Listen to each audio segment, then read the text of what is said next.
mass murder that occurred on Sunday. Before I start, there's been a lot of interest in wanting to help the family, and quite frankly, the family needs help. As you know, an entire family was wiped out at one time, and we've got an 11-year-old that's at Tampa General, so we have hospital bills and everything that's related to that, as well as funeral bills, as well as 2 homes that have been destroyed. And to quote one of the uncles that's working closely with a family, I never had a class in high school to help me deal with this. As you can well imagine, that we have our crime victim teams working with the family, and there are 4 sites that have been set up, GoFundMe sites. One of those is a suspicious site. We are determining whether or not it's valid at this time, and GoFundMe is a business, so they have to have a percentage of the money in order to function and operate.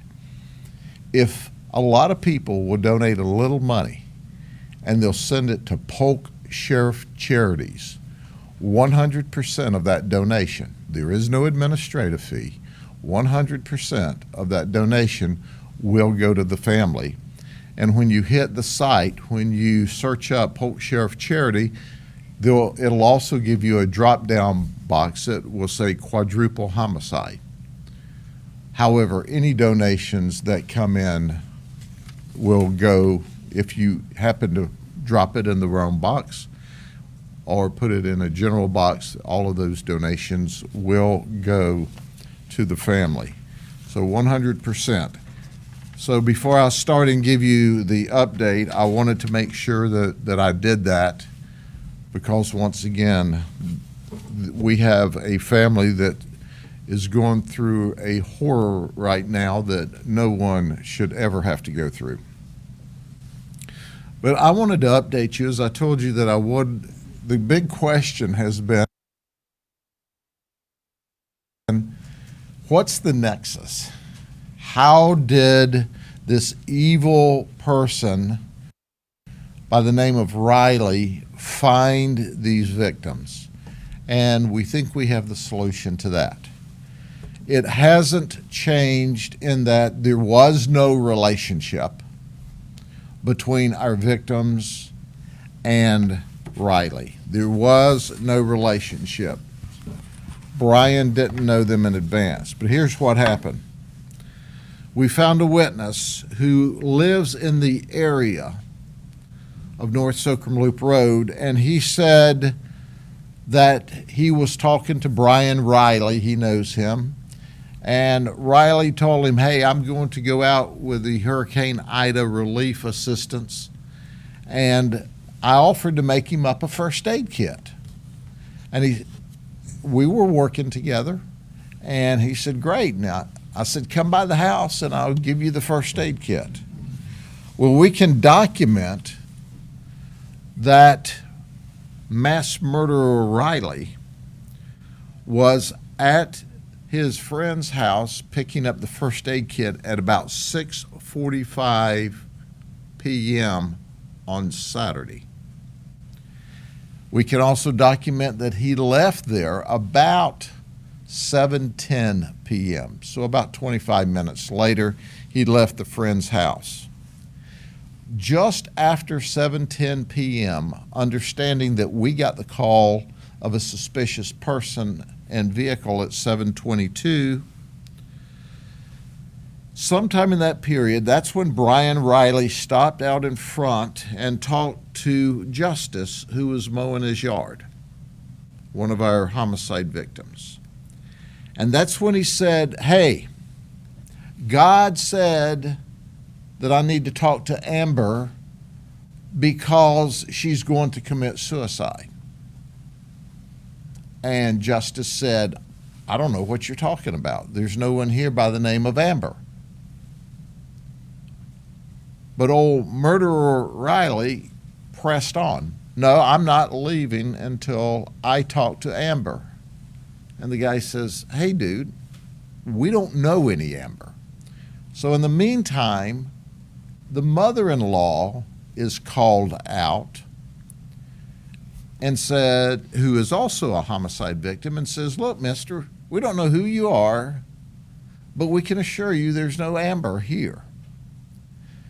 Now, during this period of time where Justice is mowing the yard and our murder suspect stops, we also know by an interview with the 11-year-old little girl who's the victim at Tampa General, she was in the yard with her dad. So our murder suspect, Brian Riley, had the opportunity to see a little girl in the yard. So Justice left mad. Justice told him to leave. The mother-in-law said, you need to leave right now. We're going to call the cops. They notified law enforcement. He drove off. Mad, as we found out later. Never did Brian Riley make a threat. Never. He just wanted to talk to Amber because he thought she was going to commit suicide. Just a bizarre, irrational statement, but no threats of violence. Now we know, as I give you a compilation of interviews, that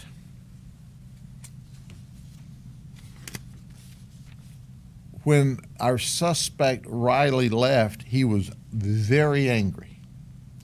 And he was very angry at Justice because he thought Justice had kept him from seeing this child, Amber, that was going to commit suicide. And that's when Brian Riley, our suspect, our murder suspect, said, God told me to kill everyone and to rescue Amber because she's a victim of sex trafficking. So he goes home. He decides to put an ops plan together. In his confession, he says, well, you know what that means? It means you have to kill everyone. And I told you the other day how he arrived at home. He argued with his girlfriend of 4 years, but never mentioned violence. The girlfriend said, God doesn't talk to you in this way. He accused her of being a non-believer. He got angry. He went to his room. She went to bed. I explained that to you, and she woke up at 6:30 and he was gone. In the neighborhood, we have found a piece of video where at 1 o'clock in the morning, he left his residence in that truck that we found at the scene, the black Ford pickup truck, F-150, with carrying a large shoulder bag, if you will, about 1 in the morning. So we wondered, where has he been between 1 in the morning and 4:22 in the morning? Well, here's a rendition, once again, of information that we were told based upon the interview with Brian Riley. He told us that when he left the residence, he went back to North Slocum Loop Road and he did reconnaissance. And I'm going to use terminology that he used. And the terminology that he used is from some of his training, some of his executive training, some of his security training. He said, I went back to do reconnaissance outside of the house in the moonlight. And he says, I'm not sure if he said that, but that was the beginning of his execution plan. He told us, and I'm going to read some snippets here, that he repositioned his truck 3 times so that he would have a fast departure. He searched through and spent time at the house to locate 3 entrance points into the homes. He planned out his diversions and he prepared his exit strategy. He slashed the tires on both a sedan and the pickup truck he ultimately set on fire. He set out the glow sticks from the road next to his vehicle, through the backyard, close to the next house. He explained that those were so he could find his way out in an emergency at night, and so if he found Amber, she could find her way to escape from this house where she was a sex crime victim. This is all fiction, all made up by him. Understand, and I underscore, when we make those references, there was no victims of sex crime in that house. He doused the vehicles with gasoline, both the sedan and the truck. He set the truck on fire as a diversion. He said, by the time I got back to the car, it wouldn't catch on fire, but the mission was underway and I had to push through. He took his breaching tools and he took them around back to the grandmother's apartment, and he tried the breaching tools without success on the door. So he left that door after shooting through the door, and he went around to the south side of the apartment, and he shot through the window and he entered. He called it clearing the house. I cleared the house, and that's when he killed the grandmother as he was clearing the house. He was clearing the house and looking for Amber. He said, I dumped a mag. And what he meant was he shot a whole magazine toward the victim and getting into the house. He said, then I had to immediately reset. And this, once again, more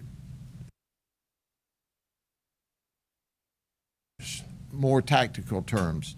I had to reset to start my methodical search for Amber in the main house. He entered the main house by shooting out or breaking out the back glass door. He said, I know I made a lot of noise, so I had to push through. I knew that they were now aware I was there. He says, I moved down into the fatal funnel, which was not just a fatal funnel, but it was also the hallway through the house.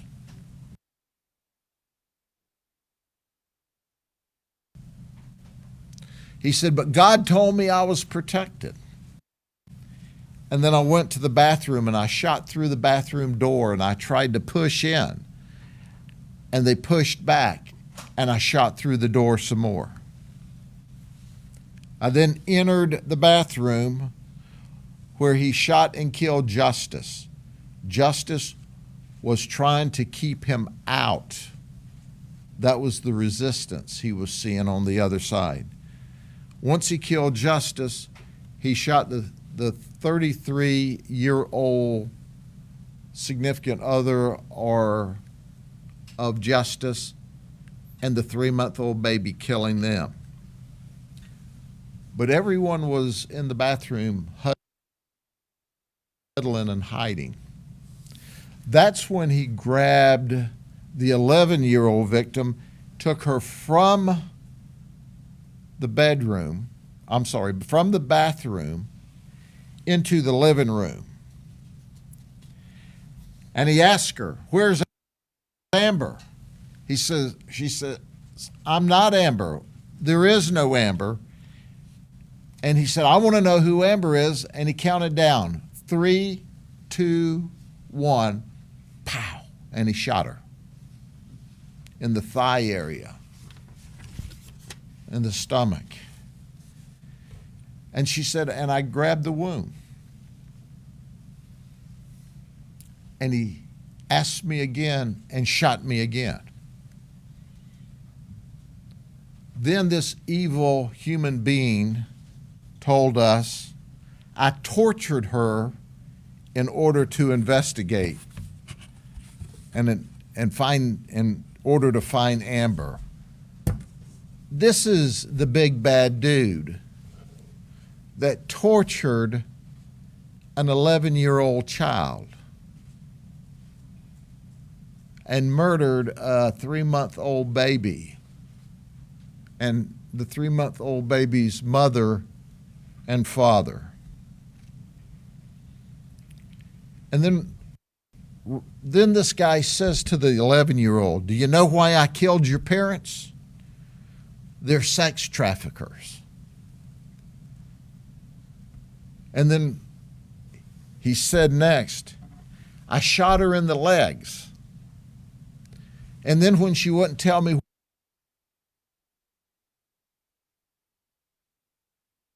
where Amber was, I eliminated her."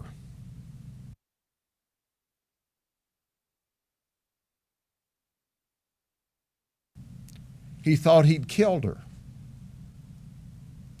But this 11-year-old was very brave and very smart. And she outthought him, thank God.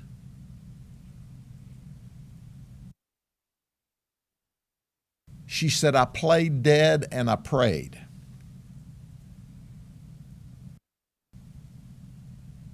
And that's the reason she's alive today.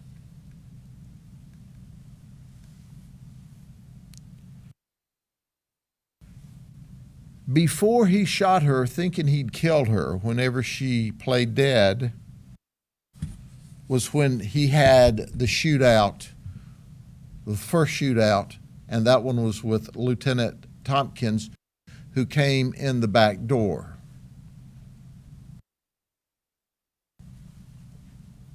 And then he had more shootouts with our deputies as they arrived. We believe at this point in the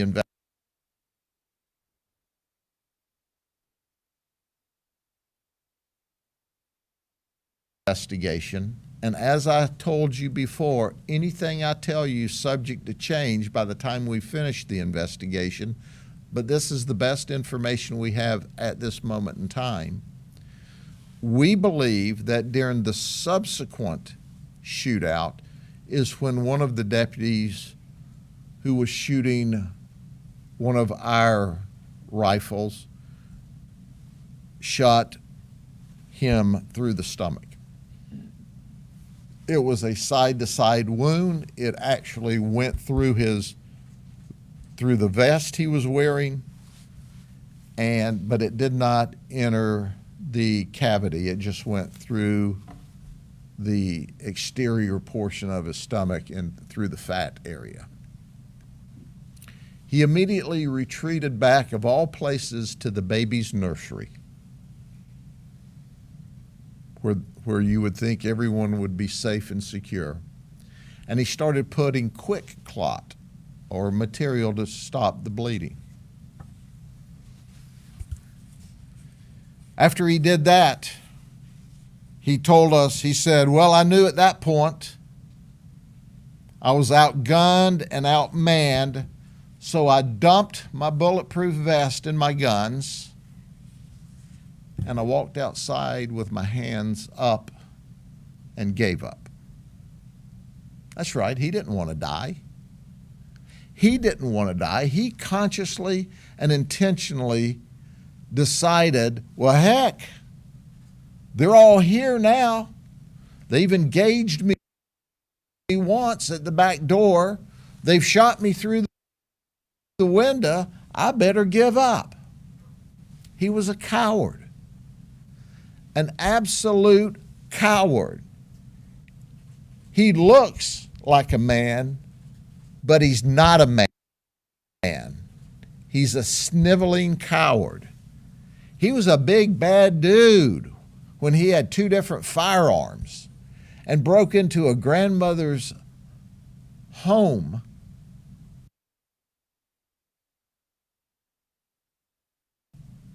and shot and murdered an unarmed grandmother. He was a bad dude when armed with a big bad dude when he took an 11-year-old child and shot her while trying to interrogate her to find Amber. He was a big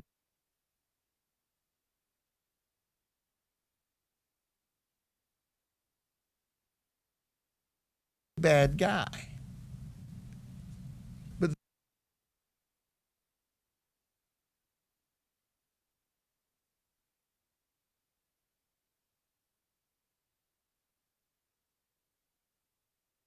then when he got shot by the good guys, help, then he got to the hospital and tried to take one of the Lakeland police officers' guns, and they had to fight with him at the hospital. And then he confessed. He confessed to the horrible tragedy that he did on a Sunday morning. Here's what we know at this point in the investigation. Now understand, crime scene is still working, will not be finished today, probably tomorrow, maybe through the rest of the week. This is the most extensive single crime scene that we have worked that I can remember. It appears at this point in the investigation, 5 deputies shot that morning in response to this mass murder and 1 Lakeland police officer.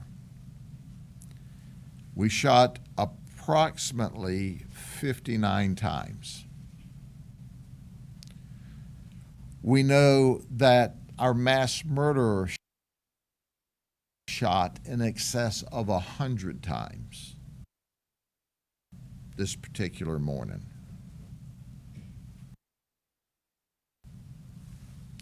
We know, based upon what we've found so far, we're starting to do background work by some of the detectives, that our suspect, as you already know, had 4 years in the Marines, 3 years in the reserves, a trip to Afghanistan and Iraq. He worked in executive and private security and was well thought of and was well trained. He has 16 separate certificates in security and tactical training. He was well trained. We know from a compilation of the information from the time he had to the 11-year-old. I can't underscore enough her bravery. I can't underscore enough her ability to think through of how to survive when she has just witnessed her father, her baby brother, and her stepmother viciously murdered right before her very eyes. We interviewed her, and she said, I was outside helping Dad do yard work on a Saturday afternoon. He was mowing. I went in the house as he was having a conversation with a man outside. And Dad told me later that he was looking for somebody by the name of Amber who this guy thought was going to commit suicide.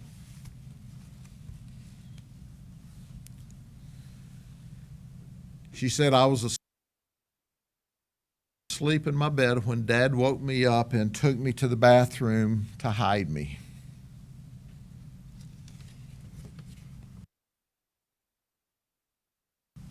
And I was there when they killed my dad, my brother,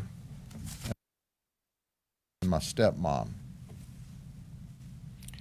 He then took me to the living room. I was trying to crouch down beside a cabinet and the toilet. And that's when he called me Amber, and I told him, I'm not Amber. And he said, 3, 2, 1, and he shot me. Parents, it's because they're sex traffickers. She says, I played dead and I prayed. We know that she's had 4 surgeries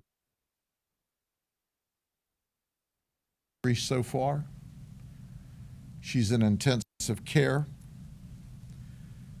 She was able to give us a good statement, but she didn't even recall all the additional gunshot wounds she received at this initial interview. We know she has at least 7 bullet holes in her. And once again, because of her medical care, we don't know if it's 7 separate shots or if it's a total of 7 holes, and some of them may be in and out shots. She's shot in the hand, in the legs, in the thigh, and into the abdominal cavity. But she's alive. And how she survived that is truly a God thing. He thought he left her for dead, but she was way smarter than he was. And God truly was with that little girl that evening.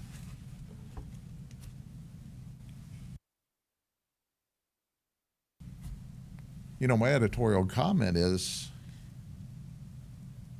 I know my God was pissed. That's not the God we know. But he gave God all the reason for him doing this. God told me to do it. God told me to do it.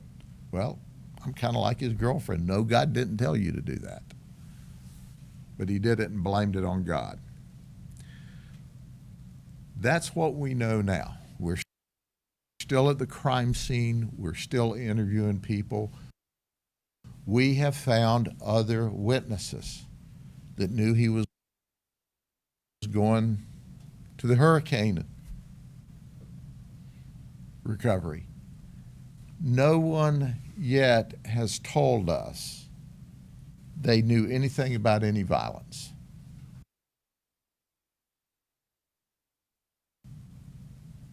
No one said that. The investigation's on against this mass murderer, against this totally evil person. Totally evil. Evil. Totally evil.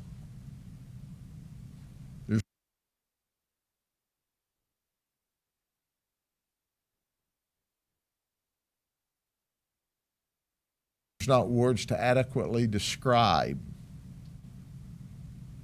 the rage and that we all feel about what he did to this innocent family who's simply sleeping in their home. And they happen to be the unfortunate ones that he passed by that afternoon, where he saw the man and an 11-year-old girl.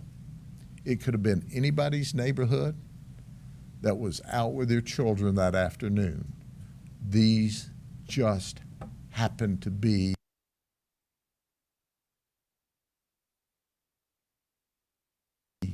the unfortunate people that he picked on. And there's funeral bills and doctor's bills and all kinds of collateral issues that have to be dealt with. The family's doing the best they can. We are working with them with our crime victims folks. But they can use help.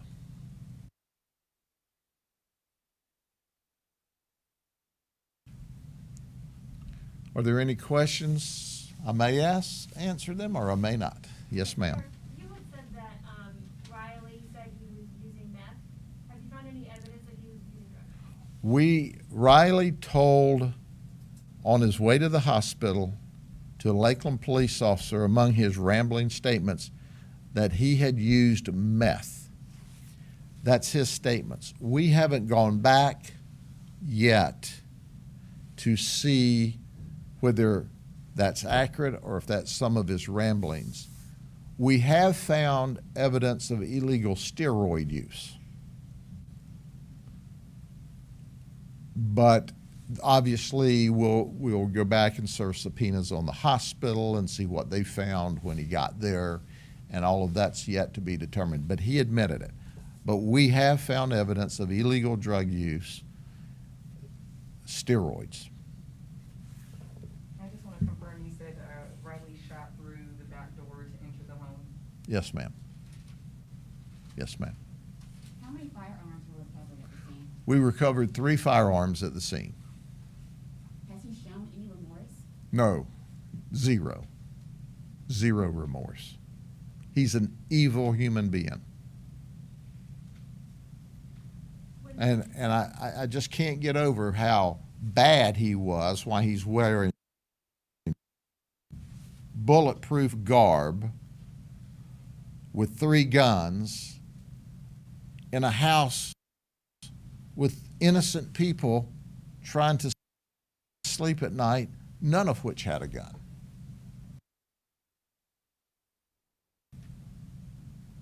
There were no guns in the house. They couldn't protect themselves if they wanted to.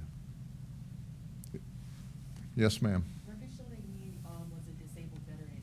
Did you guys find out that he was on any nerves, or he was supposed to be on any nerves? That will be part of the investigations. We don't have any information at this time about medicines that he might have been on or should have been on. You said Riley shot his weapon 100 times. Was that? 100 plus times. Okay, that was total. The victims and the law enforcement? No. We know Riley shot 100 plus times, and we're still counting. We're still doing our forensics at the scene and our investigation. We know we shot approximately 59 times. And I say approximately, there's a chance it might have been 60, there's a chance it might have been his girlfriend for 4 years. She has been totally cooperative, had zero knowledge, according to what she's told us, of any bizarre behavior up until he did the security a week ago Sunday at the church, and he came back with this infatuation about being able to speak directly to God, and God talked directly back. She said, I'd seen, slight depressions over the years, and even then, never has he been violent toward me or threatened violence. Even that week where she said, I saw bizarre conduct, no threats of violence, according to what she's told us.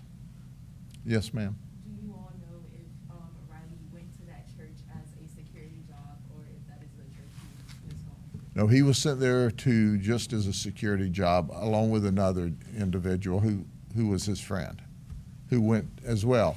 And in fact, that friend said, I was very pleased that he seemed to be developing a relationship, a religious relationship with God. Do He, you have any information on the church? we are still investigating that. We are not telling what church it is at this point in time because obviously we'd like to talk to the people before y'all do. Okay? Thank y'all very much. I appreciate it.